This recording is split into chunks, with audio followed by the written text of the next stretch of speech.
ਪਹਿਲੇ ਤਾਂ ਜੈਸਾ ਅੱਜ ਡਿਸਕਸ ਕਰ ਲੈਂਦੇ ਆ ਜਿਹੜੀ ਮੁਲਾਕਾਤ ਹੋਈ ਹੈ ਵਜ਼ੀਰ ਦਾਖਲਾ ਦੇ ਨਾਲ हाँ जी जी ਅਸੀਂ ਡਿਸਕਸ ਕਰ ਰਹੀ ਹੈ ਕਿਉਂਕਿ ਅਭੀ ਦੇਖੋ ਇੱਕ ਅਹਿਮ ਚੀਜ਼ ਹੈ ਕਿ ਮਜਮੂਈ ਸੂਰਤ ਹਾਲ ਔਰ ਦਾਖਲੀ ਸਲਾਮਤੀ ਉੱਤੇ ਦੇਖੋ ਗੱਲ ਹੈਗੀ ਕਿ ਇਹਦੇ ਵਿੱਚ ਇਹ ਚੀਜ਼ ਜ਼ਿਹਨ 'ਚ ਰੱਖੋ ਕਿ ਮੋਹਸਨ ਨਕਵੀ ਸਾਹਿਬ ਨੇ ਜਿਹੜੀ ਅੱਜ ਮੁਲਾਕਾਤਾਂ ਕੀਤੀਆਂ ਨੇ ਉਹ ਮੁਸਲਿਮ ਲੀਗ ਕਾਫ MKM ਔਰ ਬਾਪ ਪਾਰਟੀ ਦੇ ਜਿਹੜੇ ਲੀਡਰਾਨ ਨੇ ਉਹ ਮਿਨਿਸਟਰ ਵੀ ਨੇ ਔਰ ਲੀਡਰ ਵੀ ਨੇ और इतिहादी भी ने इस हुकूमत दे। हाँ जी बिल्कुल ठीक है ना मौजूदा मकबूल सिद्दीकी साहब ने और खालिद मक्सी साहब ने और तीनों ही खासे समझदार लोग ने और बड़े मुतहम्मल अंदाज च गुफ्तगू करने वाले ने। तो ये जिहड़ा तनाज़र दे विच गुफ्तगू हो रही है मैनू ये लग रहा कि जिहड़ा पिछले दिनों दहशतगर्दी के हवाले दे नाल भी और सियासी सरगर्मियां के हवाले नाल भी तो एक तो हुकूमत की यह भी एक एफर्ट लग रही है कि वो जो भी उन्होंने करना है वो सारे ऑन बोर्ड हों। ठीक है ना तमाम ज़्यादा वही डिस्कस होनी है क्योंकि बाकी सानू मुल्क दे विच उस तरह जिहड़ी है वो अनरेस्ट नज़र नहीं आती सिवाए बलोचिस्तान दे और KP दे और ये भी तुहानू देखना ये अंदर कोई एडी परेशान कुन गल कोई नहीं हैगी जिहड़ा ऐसी ये भी नहीं एक तस्वीर दा प्रेजेंट करन ते गल है कि साडे जिहड़े तजियाकार ने या असी जिहड़े एंकर हजरात बैठे हैं जिहड़े रिपोर्टर्स ने वो इस पिक्चर नू किस तरह पेश करते हैं पेंट करते हैं जिहड़ी दी गल हैगी है इहदे अंदर तुसी एक मद्देनज़र है रखना जी मेरा जिहड़ा इहदे अंदर एक टेक रहा भी है और अज भी वो इहदे ते है कि पाकिस्तान दे कुछ हिस्सों के अंदर ये ज़्यादा सानू ऑपरेट नज़र आ रहे हैं। ठीक है ना KP दे वो इलाके जिहड़े पश्तो स्पीकिंग ने और बलोचिस्तान दे भी वो इलाके जिहड़े पश्तो स्पीकिंग ने और अफगानिस्तान दे नाल उन्हां दा एरिया लग रहा है एक हैगा तुसी बलोचिस्तान दे शमाल KP दा शमाल दे विच आ जाओ उत्थे इस तरह की सिचुएशन नहीं खास तौर पर हज़ारा डिवीजन के अंदर या मालाकंड डिवीजन के अंदर तुहानू ये चीज़ां बहुत घट नज़र आनी है एक पुरअमन लाइफ और वो चल रही है। ठीक है ना और सानू ये नज़र आती साउथ ते जिहड़ी एंड दे उत्ते सरहदी जिहड़ा इलाका है उत्थे बलोचिस्तान के अंदर भी सानू कुछ खारान दे विच बलोच एरिया दे विच भी ये चीज़ नज़र आती है तो लिहाजा असी रिजल्ट है कि मखसूस पॉकेट्स हैगियां ने अगर स्ट्रैटेजी के लिहाज नाल देखने असी इंतजामी या अस्करी स्ट्रैटेजी के हवाले नाल देखने हैं तो ये सानू एक कॉर्डन मखसूस पॉकेट्स हैगियां ने जिन्हां दे विच लोग ऑपरेट करते हैं with in the Pakistan area. ठीक है और अगर वो पाकिस्तान च ऑपरेट कर रहे हैं तो यह मतलब है कि उत्थे उन्हां दे सहूलतकार मौजूद ने उन्हां नूं इन्फॉर्मेशन भी मिल रही है उन्हां दा इन्फॉर्मेशन नैटवर्क भी मौजूद है उत्थे उन्हां नूं उन्हां दे कैरियर भी मौजूद ने उत्थे उन्हां दे हैंडलर भी मौजूद ने और वो अपना जिहड़ा हदफ है उन्होंने आसानी दे नाल हासिल कर लेंदे ने। ठीक है ना और फिर उहदे नाल उन्हां नूं एक बड़ी लंबा एरिया मुल्क है पूरा अफगानिस्तान जिथे उन्हां दीआं पनाहगाहां ने जिथे वो सेफ हैवन्स ने जिथे वो कारोबार भी कर रहे हैं मनशियात की ट्रेड भी हो रही है। मैं अगे भी शायद किसी प्रोग्राम च गल कर चुकिया ने कि बहुत सारे यूट्यूब के उत्ते तुसीं चले जो ट्रैवलॉग पए हुए हैं जिन्हां दे विच अफगानिस्तान के शहरों के अंदर खास तौर के उत्ते जलालाबाद या होर एरिया कंधार वगैरह दे विच उत्थे पोस्ट वगैरह वो इस तरह जिवें साडे मंडियां दे विच गुड़ नहीं पिया हुंदा बाहर या दाने पे हुंदे ने इस तरह पोस्ट उत्थे फरोख्त हो रही सरेआम तो यदा मतलब है कि उत्थे गैर कानूनी ट्रेड हो रही है इन्हां लोकां नूं पनाहगाह मिल रही है और उत्थों क्रॉस बॉर्डर दा सामना है सानूं ये चीज़ मद्देनज़र रखनी चाहिए। हुण आ जाओ असीं पाकिस्तान की तरफ पाकिस्तान के तरफ इनू करन वास्ते एक तो साडी मिलिटरी स्ट्रैटेजी है साडी फौजी स्ट्रैटेजी है। मैं अज भी ये समझना वा कि पाकिस्तान की जिहड़ी मिलिटरी स्ट्रैटेजी है इन्हां नूं काउंटर करन दी और अफगानिस्तान के हवाले दे नाल ये सानू वापस 1947 दे विच जिहड़ी अगस्त 1947 ते पहले जिहड़ा फौजी अरेंजमेंट सी इस एरिए दे विच ते सानू उस फौजी अरेंजमेंट नूं बहाल करना पएगा। टाइम तो जो साहब घट लेकिन अगर तुसीं क्विकली दस दिओ कि अरेंजमेंट की हैगा सी वो अरेंजमेंट है सी कि जिस वेले साबका फाटा नूं बनाया गया सी ते इन्हां दे हर एजेंसी दा जिहड़ा दाखली रास्ता सी ते एंट्रेंस सी ते बाहर आउण दा रास्ता सी उत्थे ਫੌਜੀ ਛਾਉਣੀਆਂ ਸਨ ਜਾਂ ਹੈੱਡਕੁਆਟਰ ਸਨ, ਔਰ ਉਹ ਬਣੇ ਹੋਏ ਸਨ, ਜਿਹੜੇ ਕਿ ਬਾਅਦ ਵਿੱਚੋਂ ਕੋਲਡ ਵਾਰ ਈਰਾ ਨੇ ਜਿਸਲੇ ਗਰਮ ਹੋਇਆ ਤਾਂ ਇਹਨਾਂ ਨੂੰ ਉਤਾਰ ਲਿੱਤਾ ਗਿਆ ਸੀ। ਠੀਕ ਹੈ, ਉਹ ਦੁਬਾਰਾ ਤੋਂ ਤੁਹਾਨੂੰ ਕਰਨਾ ਪਏਗਾ। ਔਰ ਜਿਹੜਾ ਸਾਬਕਾ ਫਾਟਾ ਹੈ ਉੱਥੇ तमाम ਪੁਲਿਸ ਦਾ ਨੈਟਵਰਕ ਪੂਰਾ ਕਾਇਮ ਕਰਨਾ ਪਏਗਾ, ਸੈਸ਼ਨ ਕੋਰਟਸ ਦਾ ਪੂਰਾ ਨੈਟਵਰਕ ਕਾਇਮ ਕਰਨਾ ਪਏਗਾ, ਤਾਂ ਕਿ ਅਸੀਂ ਉੱਥੇ ਪੂਰੀ ਪਾਕਿਸਤਾਨ ਦੀ ਰਿਆਸਤ ਦੀ ਔਰ KP ਹਕੂਮਤ ਦੀ ਗ੍ਰਿਫਤ ਉੱਥੇ ਕਾਇਮ ਹੋ ਸਕੇ, ਜ਼ਮ ਕਰਨ ਦਾ ਫਾਇਦਾ ਹੋਏਗਾ। ਤੇ ਦੂਸਰੀ ਤਰਫ ਆ ਜਾਓ, ਜਿਹੜੀ ਇਹ ਮੁਲਾਕਾਤਾਂ ਹੋਈਆਂ ਤੇ ਜਿਹੜੀ ਸਾਡੀ ਸਿਆਸੀ ਕਿਆਦਤ ਹੈ ਮੁਲਕ ਦੀ, ਖਾਸ ਤੌਰ ਤੇ ਜਿਹੜੀ ਪਾਪੂਲਸ ਕਿਆਦਤ ਜਿਹਨੂੰ ਅਸੀਂ ਕਹਿੰਦੇ ਹਾਂ, ਜਿਹਦੇ 'ਚ ਮੁਸਲਿਮ ਲੀਗ ਨੂਨ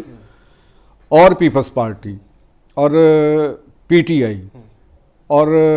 ਦੂਸਰੀਆਂ ਸਿਆਸੀ ਪਾਰਟੀਆਂ ਜਿਨ੍ਹਾਂ 'ਚ MQM ਹੈ ਜਾਂ ਬਾਪ ਪਾਰਟੀ ਹੈ, ਜਮਾਤ ਇਸਲਾਮੀ ਹੈ, JUI ਹੈ, ਇਹਨਾਂ ਦੇ ਅੰਦਰ ਦਹਿਸ਼ਤਗਰਦੀ ਦੇ ਹਵਾਲੇ ਦੇ ਨਾਲ ਇੱਕ ਜਿਹੜਾ ਇੱਕ ਕੁੱਲੀਅਤ ਪਸੰਦੀ ਹੁੰਦੀ ਹੈ ਨਾ, ਇੱਕ ਪੂਰਾ ਪ੍ਰੋਪਰ ਤੁਹਾਡਾ ਇੱਕ ਉਹਦੇ ਬਾਰੇ 'ਚ ਇੱਕ ਨਜ਼ਰੀਆ, ਇੱਕ ਥਾਟ ਹੁੰਦਾ, ਉਹ ਹਮੇਸ਼ਾ ਤੋਂ ਇੱਕ ਢਿਲਮਿਲ ਜਿਹਾ ਰਿਹਾ। ਠੀਕ ਹੈ ਨਾ, ਜਿਨ੍ਹਾਂ ਦੇ ਵਿੱਚੋਂ ਜਿਹਨੂੰ ਦਾएं ਬਾਜ਼ੂ ਦੇ ਫਾਰ ਰਾਈਟ ਅਨਾਸਰ ਅਸੀਂ ਕਹਿੰਦੇ ਹਾਂ, ਉਹਨਾਂ ਨੇ ਇਹਨੂੰ ਕਦੇ ਖਤਰਾ ਬਣਾ ਕੇ ਪੇਸ਼ ਨਹੀਂ ਕੀਤਾ, ਬਲਕਿ ਉਹ ਇਹਨਾਂ ਦੇ ਐਲਾਈਡ ਰਹੇ ਨੇ। ਪਾਕਿਸਤਾਨ ਦੇ ਵਿੱਚ ਅੱਜ ਵੀ ਕਈ ਵੀਲੌਗ ਕਰ ਰਹੇ ਨੇ ਕਈ ਲੋਕ, ਜਿਹਦੇ ਵਿੱਚ ਉਹ ਗਲੋਰੀਫਾਈ ਕਰਦੇ ਨੇ ਇੱਕ ਇਸਲਾਮਿਕ ਥਾਟ ਨੂੰ ਬੁਨਿਆਦ ਬਣਾ ਕੇ ਦਹਿਸ਼ਤਗਰਦੀ ਨੂੰ ਇੱਕ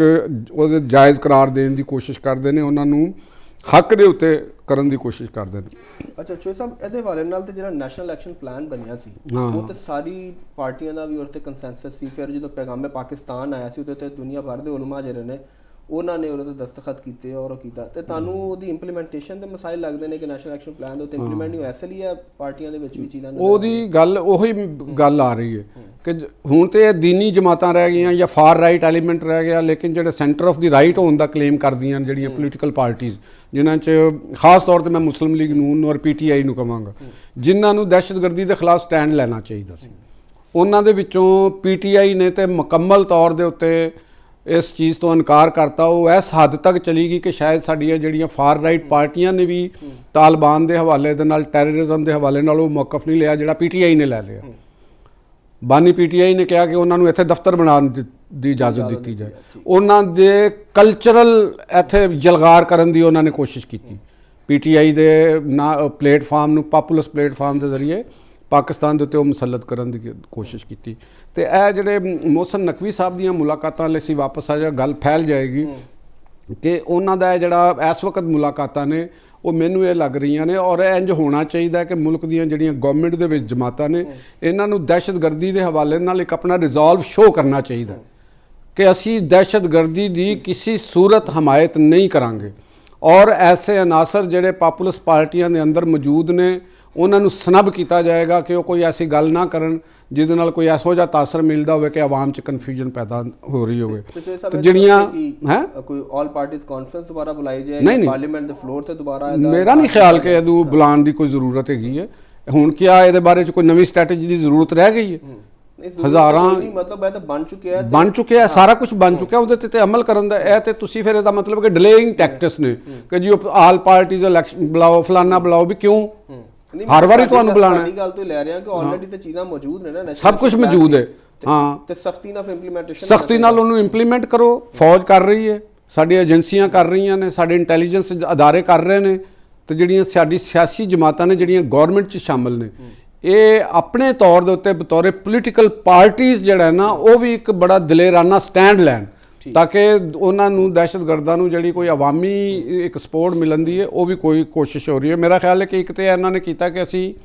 ਪੋਲੀਟੀਕਲੀ ਆਪਣੀ ਇਤਿਹਾਦੀ ਜਮਾਤਾਂ ਨੂੰ ਕਿ ਇਹਨਾਂ ਇਸ਼ੂਜ਼ ਦੇ ਉੱਤੇ ਇਤਮਾਦ 'ਚ ਲਈਏ, ਜਿਹੜੀਆਂ ਗਵਰਨਮੈਂਟ 'ਚ PTI ਨੂੰ ਤਾਂ ਲੈਣ ਦਾ ਫਾਇਦਾ ਕੋਈ ਨਹੀਂ, ਕਿਉਂਕਿ ਉਹਦਾ ਤਾਂ ਕਲੀਅਰ ਵੈਸੇ ਵੀ ਉਹ ਪਾਰਟੀ ਰਹੀ ਕੋਈ ਨਹੀਂ, ਤੇ ਉਹਨੂੰ ਤਾਂ ਕੋਈ ਇਸ ਵੇਲੇ ਤੁਹਾਨੂੰ ਫਾਇਦਾ ਨਹੀਂ ਕਿ ਉਹਨਾਂ ਦੇ ਕੋਲੋਂ ਲਿਆ, ਜਿਹੜੀ ਉਹਨਾਂ ਦੀ ਗਵਰਨਮੈਂਟ ਉਹ ਤਾਂ ਕਹਿੰਦੀ ਤੇ ਉੱਥੇ ਹੋਵੇ ਹੀ ਨਾ, ਉਹ ਤੇ ਸਾਹਮਣੇ ਆ ਰਹੇ ਨੇ, ਉਹਨਾਂ ਨੂੰ ਮਨਾਉਣ ਦਾ ਫਾਇਦਾ ਕੋਈ ਨਹੀਂ। ਠੀਕ ਹੈ, KPK ਦੀ ਮੂਡ ਤੋਂ ਉਹਨਾਂ ਦਾ ਚੇਂਜ ਹੋਇਆ, ਉਹਨਾਂ ਨੇ ਮੂਡ ਉਹਨਾਂ ਦਾ ਚੇਂਜ ਹੋਇਆ ਕਿ ਉਹ ਮੈਂ ਮੁਹਾਵਰਾ ਪੰਜਾਬੀ ਦਾ ਉਹ ਕਿ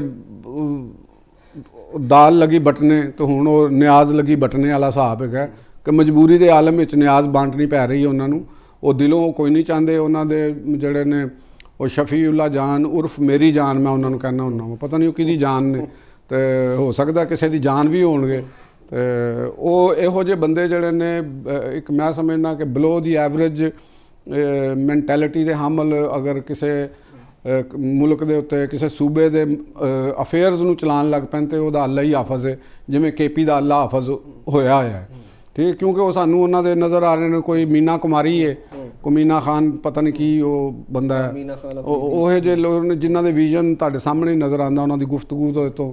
ਕਿ ਤੁਹਾਡਾ ਉਹ ਗੱਲ ਖੁਦ ਸਪੀਕ ਇਟਸੈਲਫ ਕਿ ਉਹ ਕੀ ਕਹਿ ਰਹੇ ਨੇ। ਸਾਹਿਬ ਅਸੀਂ ਦਹਿਸ਼ਤਗਰਦੀ ਦੀ ਗੱਲ ਕਰ ਰਹੇ ਹਾਂ ਤਾਂ ਅੱਜ ਇੱਕ ਅਫਸੋਸਨਾਕ ਵਾਕਿਆ ਜਿਹੜਾ ਉਹ ਦਹਿਸ਼ਤਗਰਦੀ ਦਾ ਹੋਇਆ ਹੈ। ਉਹ ਫੌਜੀ ਕਾਫਲੇ ਤੇ ਦਹਿਸ਼ਤਗਰਦਾਂ ਨੇ ਹਮਲਾ ਕੀਤਾ ਤੇ ਉਹਦੇ 'ਚ ਦਹਿਸ਼ਤਗਰਦ ਤੇ 5 ਮਾਰੇ ਗਏ ਨੇ, ਹਮਲਾ ਵੀ ਨਾਕਾਮ ਹੋ ਗਿਆ, ਲੇਕਿਨ ਉਹ ਜਿਹੜੀ ਕ੍ਰਾਸ ਫਾਇਰਿੰਗ ਹੋਈ ਹੈ ਉਹਦੇ 'ਚ 2 ਜਿਹੜੇ ਫੌਜੀ ਨੇ ਉਹ ਸ਼ਹੀਦ ਹੋਏ ਨੇ, ਜਿਹਦੇ 'ਚ ਲੈਫਟੀਨੈਂਟ ਕਰਨਲ ਜਿਹੜੇ ਉਹਨਾਂ ਦੀ ਸ਼ਹਾਦਤ ਵੀ ਹੋਈ ਹੈ। ਤੇ ਇਹ ਕੁਰਬਾਨੀਆਂ ਤੇ ਮੁਸਲਸਲ ਦੇਖੋ ਇਹ ਕੁਰਬਾਨੀਆਂ ਤੇ ਅਸੀਂ ਦੇ ਰਹੇ ਹਾਂ, ਸਾਡੀ ਆਰਮੀ ਦੇ ਰਹੀ ਹੈ। ਇਹਦੇ 'ਚ ਦੇਖੋ ਪਹਿਲੀ ਗੱਲ ਤਾਂ ਹੈਗੀ ਕਿ ਪਾਕਿਸਤਾਨ ਦੀ ਆਰਮੀ